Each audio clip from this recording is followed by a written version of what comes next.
Hey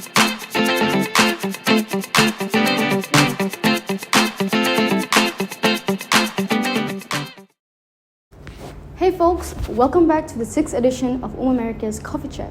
You're with me, your host for today, Deotania, and for today we have a very special guest and a very interesting topic. So the topic for today, for this episode, is about the diplomacy or diplomatic relations between U.S. and Timor-Leste. So before we welcome our special guest, let me introduce you a little bit about what is diplomacy and what is diplomatic relations. So, diplomacy is the art and science of maintaining peaceful relations between countries, groups, and individuals. Whereas it brings us to diplomatic relations is where a relationship between two countries in which they send diplomats to each country to work there.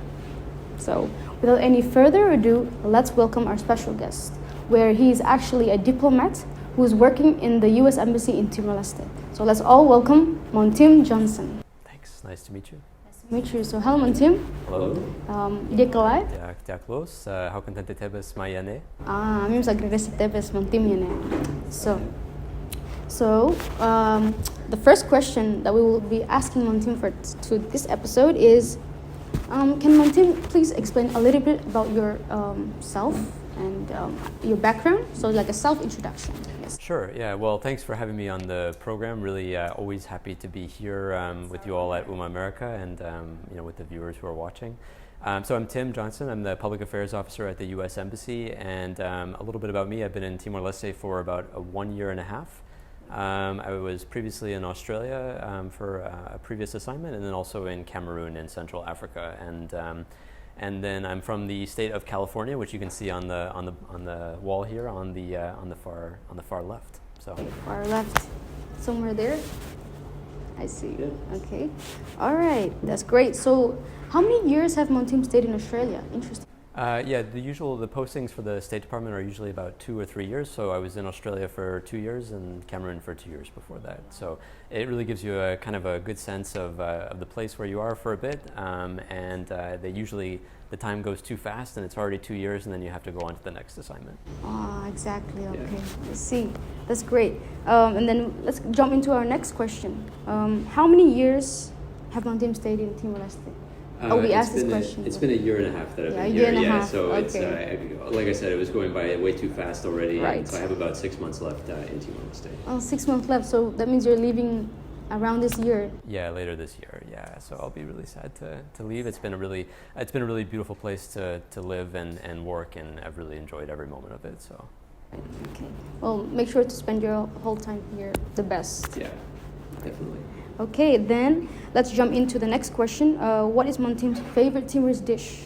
Saboko. I love saboko. I like eating the fish here and I've really enjoyed that. But also like all the produce and the juices, and I love actually on the coconut road at Pantai Kalapa, like getting a coconut over there after work or on the weekend or something like that. So it's all the tropical fruits and vegetables and everything that they have here are great. So that's great. I see. Usually for the coconut, it's just such a refreshing time to get there, especially when you see the sunset as well. Mm-hmm. Have you gone by to see the sunset? Yeah, definitely on the beach road, and that's a fantastic place to go. And it's really rare in the U.S. for us to be able to buy coconuts on the street, so it's kind of like a fun novelty to go outside and just get a coconut and have a refreshing drink outside and watch the sunset. So right. I'm so happy. Special. I'm so happy to hear that you like our coconuts. Yeah. Oh, definitely. Yeah, great coconuts. They're really sweet. Yeah. Yeah. If you're watching and you haven't tried our coconuts, you should come to Timor-Leste and try it. Yeah, definitely. Yeah. Okay, great. So we'll go to our next question: is how many municipalities have Maun Tim visited so far? I think I've been to 7 municipalities, 7 or 8. So still have a little bit more to do, but I've really enjoyed going to particularly Bobanaro. I really enjoyed that municipality, and they all have their charms in different ways. But Lekisa, another beautiful spot, Manatutu as well. But happy to also call Dili home while I've been here. So it's been a real treat to travel around and just see the diversity of the country and geographic diversity, linguistic, cultural diversity as well. So it's really it's an amazing country. So which one is your most favorite one? That's, in diplomacy, we can't say favorites, otherwise we can create some sort of incident. So I'll just say I've really liked all the municipalities, but between us, I'll just say I think Bobanaro has been really a beautiful place. So I would love to go back. Well, actually, I'm from Bobanaro. So oh, okay, all right, well, great. I didn't know. Yeah, we didn't plan that, so yeah. glad to do that. Right. Okay. Great. And then. So that was the easy questions. Oh, okay. Yeah. All right. So now we're gonna jump into the hard questions. Yep. Get ready, Maun Tim. Yeah. Okay. So the first question for the hard question is, how do you define the U.S. and Timor-Leste diplomatic relations? Yeah, great question. Well, it's a very strong relationship. We've had diplomatic relations with Timor-Leste for over 20 years now. And I think what I can say is that it's really a relationship defined by friendship and partnership. It's one where we have deep people-to-people connections between Americans and Timorese, and we're working in everything we do in a spirit of partnership with Timor-Leste. And I think one thing that really is special about our relationship is that it's really rooted in these core democratic values that we both cherish, the American people and the Timorese people. We both fought hard for democracy, for our democratic rights, and it's something that is really important to both our countries, whether that's freedom of expression or religion or human rights of every individual, equal rights, gender equality, freedom of the press, freedom to express your mind. So I think these are really core values that define both of us and really unite us as well as other countries around the world that share those common values. So I think a very strong relationship and really underpinned by those core democratic values. All right, I see. So we always value and cherish our relationship between U.S. and Timor-Leste by friendship and partnership. So that's a really great quote. Friendship and partnership. Right. Okay, then. Great. So before we jump into the next question, if you mind, you want to drink some coffee? Oh yeah. I forgot we were for the coffee chat. Yeah, we have to have this great Timor. And that's I should have said on the favorite food, the Timorese coffee as well. It's amazing. Especially up in like Aileu and Ermera and everything to have that coffee. Ermera is like the most coffee stores, yes. Yeah, exactly. So no, that's been a real treat. And sometimes when I go back home to the U.S., I take Timorese coffee and just bring it as a gift. And everybody's always like, why don't we have more of the Timorese coffee? It's so good. So. Or maybe I hope that you can bring one container of coffees there. Yeah, definitely. That would be super popular. And it's just something that is really unique and special and kind of like a hidden gem in Timor-Leste, or globally rather. So. I see. It's great, right? Yeah, very good. Yeah. Okay, then we go to the next hard question. Okay. So that will be, what is the U.S. Embassy mission and vision here in Timor-Leste? Yeah. Well, we have three main goals in Timor-Leste. I would say the first goal is deepening our partnership with Timor-Leste, and we do this in a number of ways. Our security partnership, our partnership in education and in a government-to-government cooperation, building people-to-people ties, anything that really strengthens that partnership between our two nations.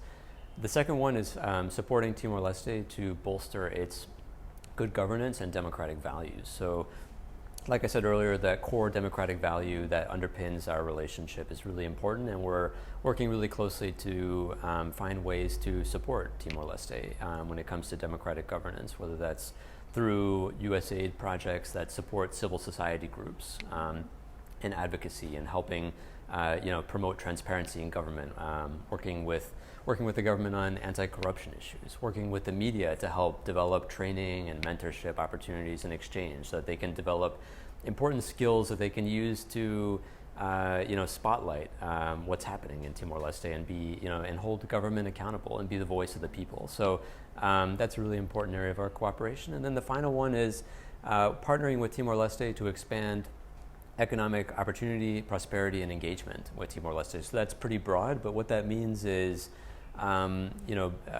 helping to build an environment where it's easier to do business in Timor-Leste. It's easier for Timorese businesses to, like we talked about earlier, expand and maybe sell coffee to other countries.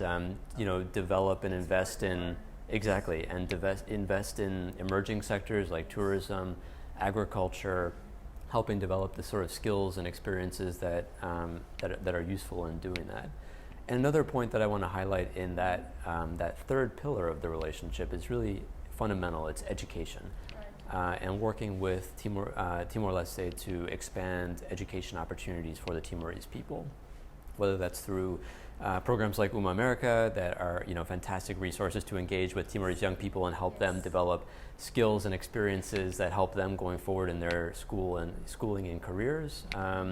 Whether it's scholarship opportunities or exchange programs like YSEALI or UGrad or others, that's a really important way that we're investing in the Timorese people and helping to expand economic opportunities and prosperity. I see. So that's really amazing to hear these things. So 3 main goals that the U.S. mission and vision is absolutely fantastic. Yeah, and I would just reiterate, the fundamental, the core value that defines our work is investing in the Timorese people. That's underpins everything that we do, is working in partnership to invest in really Timor-Leste's greatest asset, which is the Timorese people. Amazing. So the code that says partnership and friendship and partnership, right? Yep. That absolutely describes the actions that you guys are doing. So that's really amazing. So that's great. Yeah. Right. So then we hop on to the next question is, what is your position and role working in the U.S. Embassy? Yeah, well, I'm the public affairs officer, so I work with a great team of colleagues who basically our mission is to advance those 3 priorities that I mentioned earlier, and we do that in a number of ways. One of the ways that we do that is through engaging with the media to support senior U.S. officials to tell their story and their message through the media, to engage with the media and be transparent about what we're doing and what our programs are. It's also communicating what we're doing on social media platforms as well. So we know that most Timorese young people are not maybe reading a traditional newspaper, but they're getting their news and information from Facebook, Instagram, and other sources. So we want to make sure that we're also communicating through those platforms as well in a compelling and interesting way, so that we can reach those audiences that we want to engage with and talk to about our relationship and what we're doing in Timor-Leste in partnership with the government.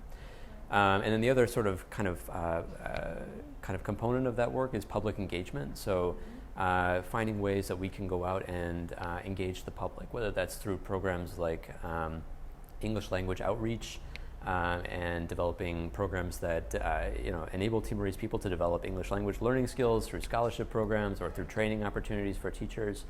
It could be exchange programs, academic programs to provide opportunities for Timorese to go and study in the United States through programs like USTL or Fulbright scholarships or UGrad.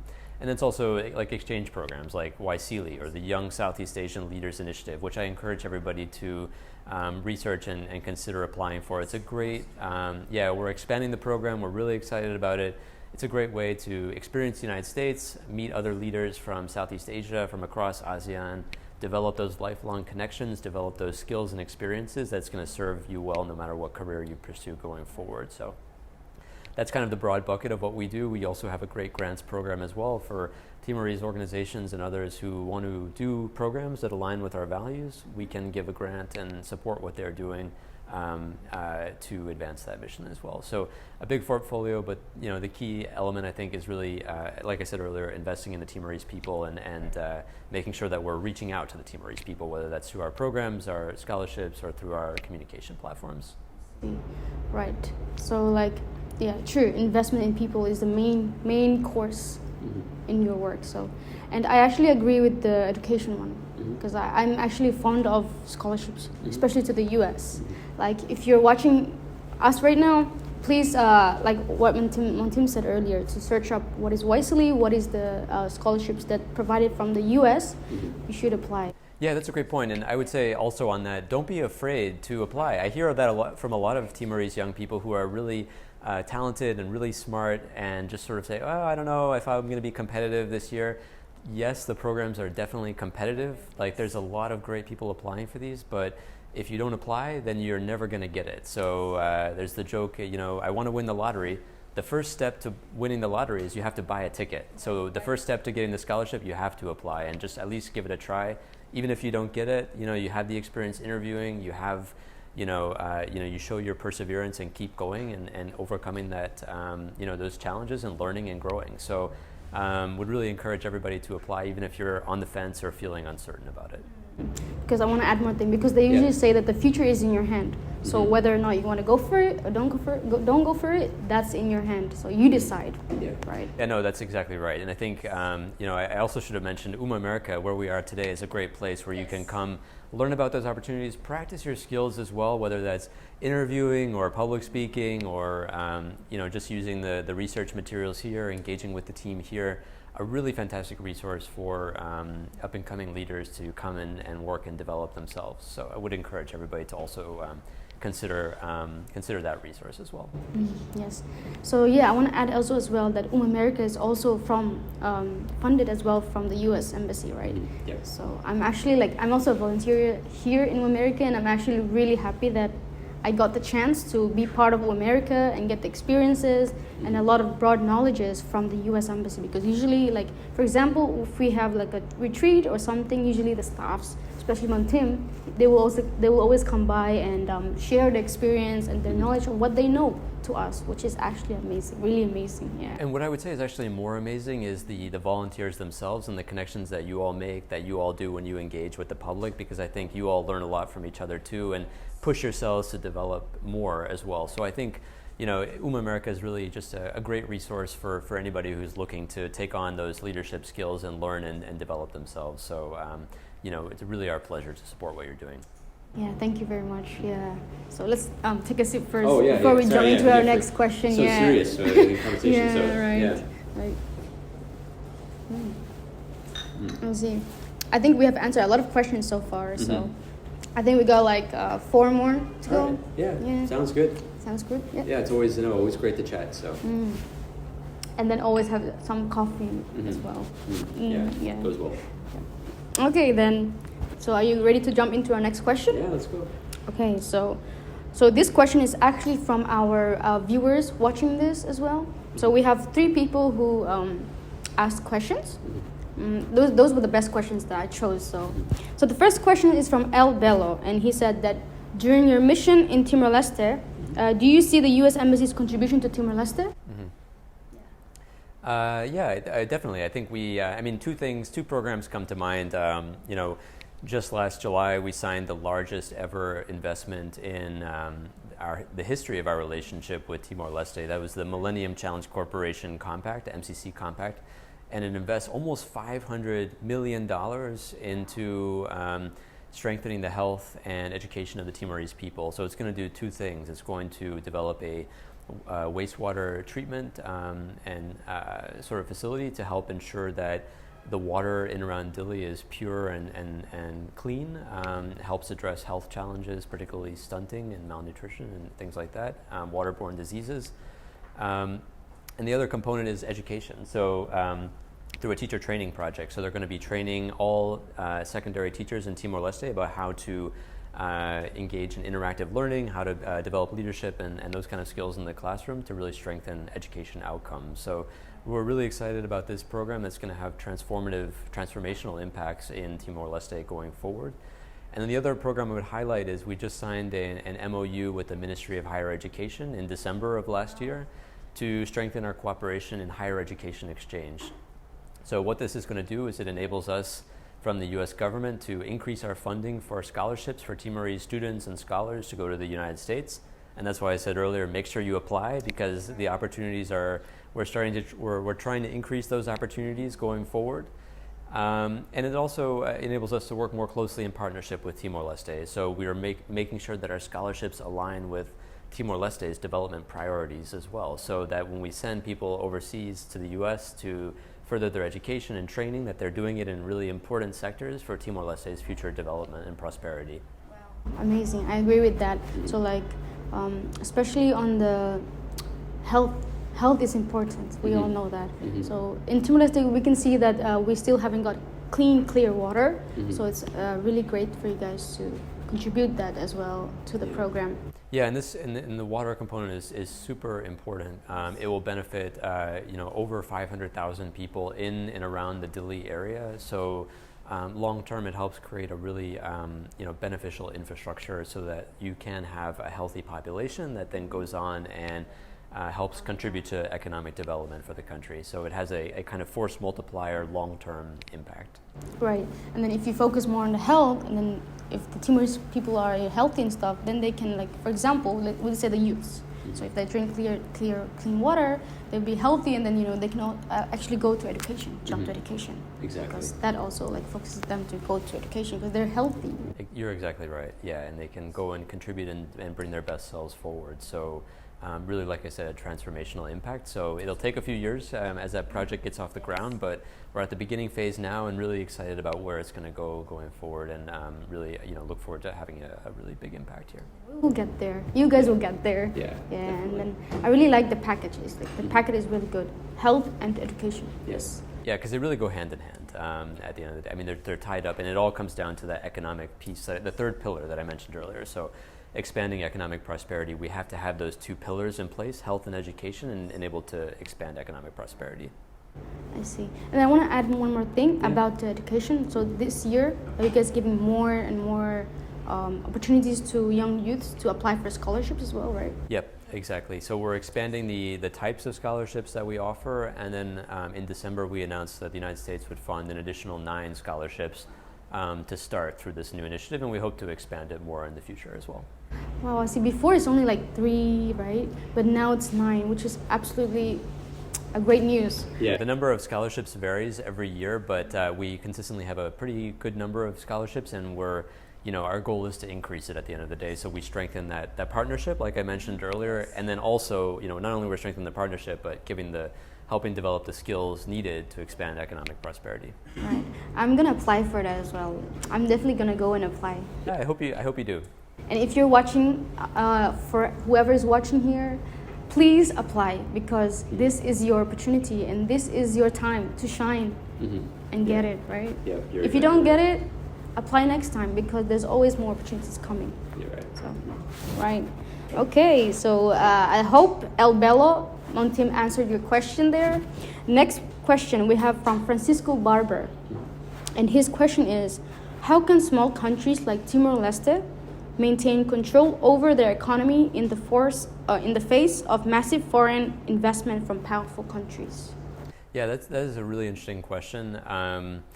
And I guess my response to that would be that, I don't want to speak for the Timor-Leste, but I would say, emphasize the importance of working in partnership.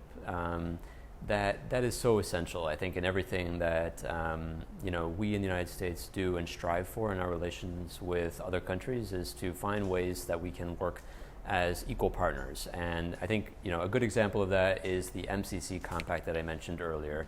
This was a product of years of negotiations with the government of Timor-Leste to identify what are the priorities that the government of Timor-Leste wants to address, and how can the United States partner in support of that effort. So I can go on about all the different programs that take that approach, whether it's through U.S. aid or Peace Corps aligning with the government's objectives to strengthen education and entrepreneurship, to the Navy Seabees who are working very closely with the government to build schools and clinics around the country. So I think I would just emphasize that philosophy of partnership and just being mindful of that is really important for us in the United States when we look at our relations with other countries.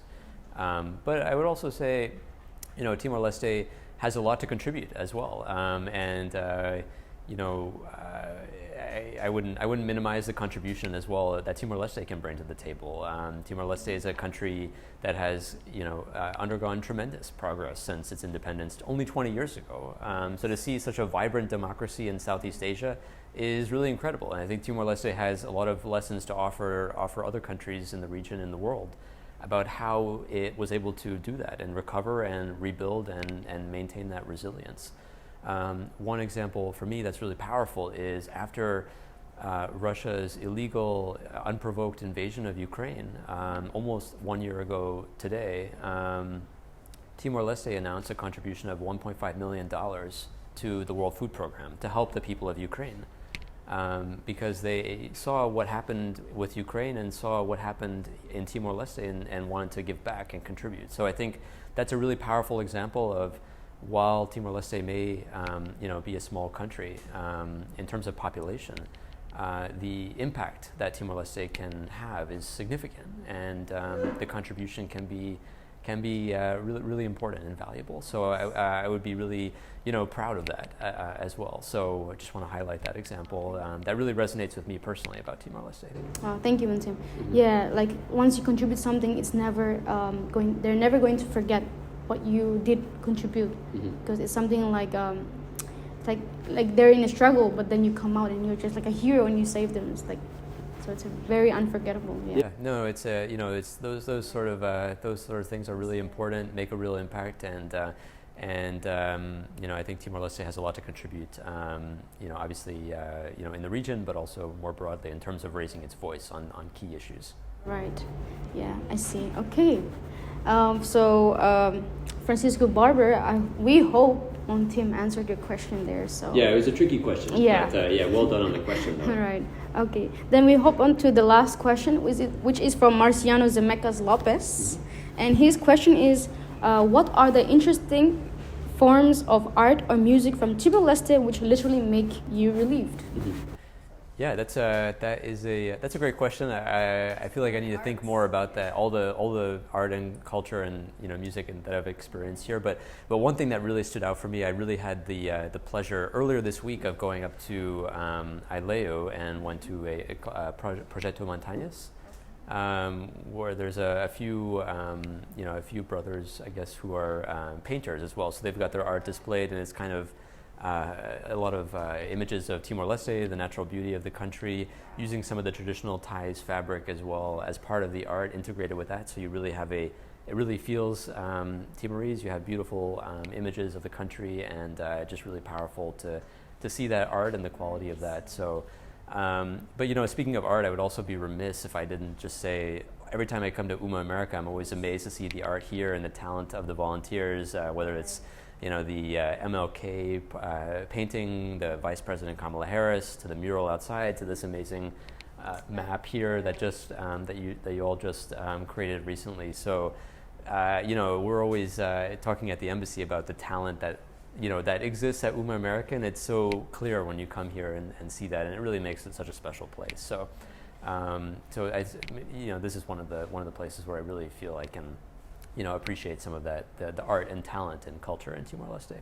I see. So let me guess, like in America, when you come by, it feels like home, right? Yeah, so definitely. Yeah, it feels like in the U.S. And there's always such a great energy here as well of people who are collaborating and developing new projects and ideas. So, it's the highlight of my day to come here, and I'm really, really always happy to do that. So. And we're always happy and always happy and welcome for you to come by in America. Yeah, no, it's a pleasure. Yeah. Okay, Marciano, we hope that Maun Tim answered your question there. And before we jump into the last question, let's take a sip. Oh, yeah. All right, don't want to forget. Yeah. Thanks for the reminders. Yeah, you're a great host. You can do this as your profession. Yeah, I hope so. I mean, I'll think about that. Yeah, you should. Yeah.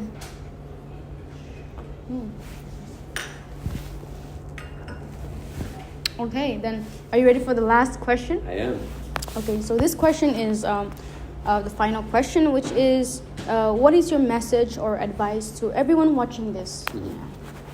Well, I would just say one thing that really I would emphasize is, the Waisili motto, the motto of the Young Southeast Asian Leaders Initiative, which is never too young to lead.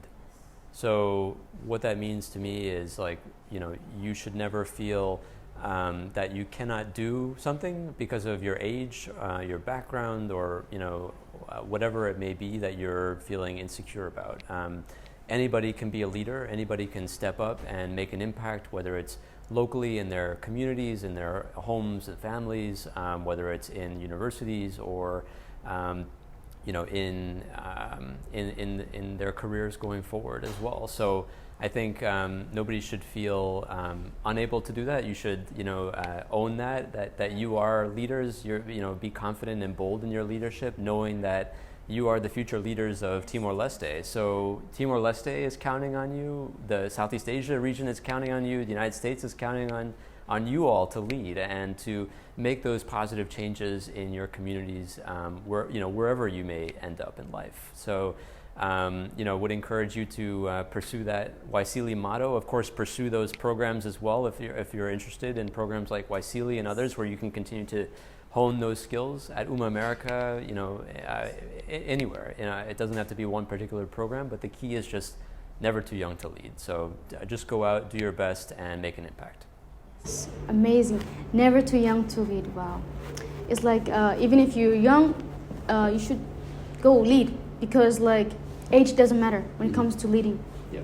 And then there's a saying that start small and then grow big. So yeah. No, that's exactly right. Just keep doing great things, and then eventually success will follow. Yes. So it says, there's one more saying actually. Okay, I guess we can actually write quotes now. Yeah, we should. There's one more saying that says that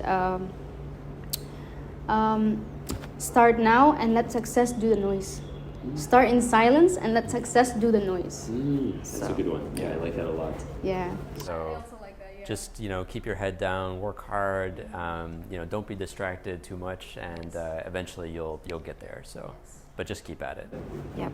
Yeah. All right. Yeah, that's a really great message. Thank you for your message as well. So never too young to lead. So should we say that together? Sure. Yeah. Yeah. All Okay. right. Okay. Or what about in Tetum? In Tetun is nunca kik atu lidera. Yes. Nunca kik atu lidera. Yes. Okay. Nunca kik atu lidera. Okay. Yeah. So should we say that in English and then in Tetun? Sure. Okay, so. Wait. Nunca kik liu atu lidera. Okay. Nunca kik liu atu lidera. Okay. All right. So should we say English it first, in right? English and then Tetun? Okay. Ready? Ready? Yep, I'm ready. All right. 1, 2, 3. Never too young to lead. And nunca kik liu atu lidera. Atu lidera. Yes. Yeah, sorry, still working on my Tetum. Then that's great.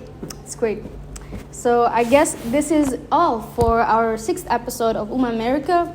And we hope, if you're watching this, we hope you enjoyed our conversation, our coffee chat. If there's any more questions that you would like to ask Maun Tim, feel free to write down below in our YouTube channel or in our Facebook page. And then we will gladly pass the question to Maun Tim. Yeah, sounds great. Well, thank you again for having me. Thanks for all the great work that you are doing as a host, and to the team that's producing this as well. This is really fantastic work, so well done. Thank you as well. So then we'll see you in the next episode of American Coffee Chat. Then you can say bye. All right. Okay. All right.